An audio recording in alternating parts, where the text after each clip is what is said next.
Welcome to the Windows Computer and Technology channel, and this is a video for something that I see regularly, and it's kind of taking on a little more momentum.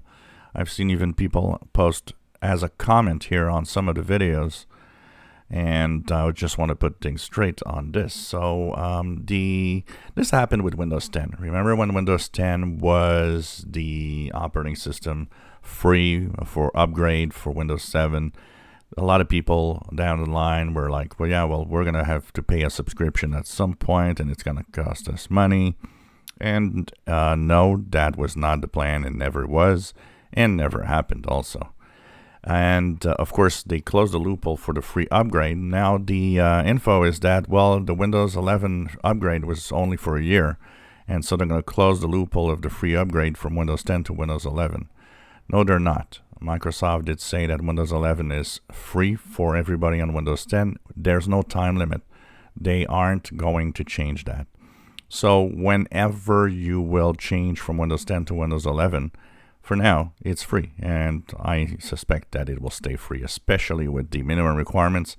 I don't think Microsoft is going to go down that road, as it would hurt probably even more the upgrade and the number of people going to Windows 11. So nope, there is no charge, and there will be no charge for Windows 10 to Windows 11.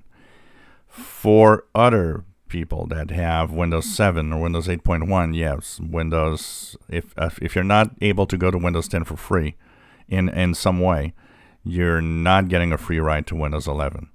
Now, of course, once again, Windows 11, like Windows 10, is an operating system that if you install it and don't activate it, it's still going to work. You're just going to be limited in some of the features and the settings that you can use. But no, it's staying free. And for those that don't have a free ride, I think the best thing to do, especially if you're on a Windows 10 machine that's unsupported, of course, you can use the unsupported possibility, which they let you use, and for now it works. And most people that are unsupported are getting updates, and the updates are continuing. I don't think they're going to stop the updates, because it would be probably dangerous anyways to stop, especially the security updates for those that are unsupported. I think it's a way of telling people, well, you're unsupported, but we're going to let you go on the ride of Windows 11 if you wish. But the best thing is just use your Windows 10 PC, and you'll see when we get close to 2025, you still have some time. I mean, we're more than 3 years away.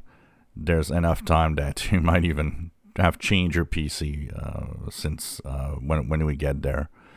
And no, I do not believe, like a lot of saying, that there's going to be a surge in Linux. Doesn't work like that. People on Windows are not going on Linux. They are not interested. They don't even know. Half of them, if not the 3/4 of them, don't even know what it is. And nope, it's not easy to use for most regular folks. This is a wishful thinking that's not happening. If you enjoy my videos, please subscribe, give us thumbs up. Thank you for watching.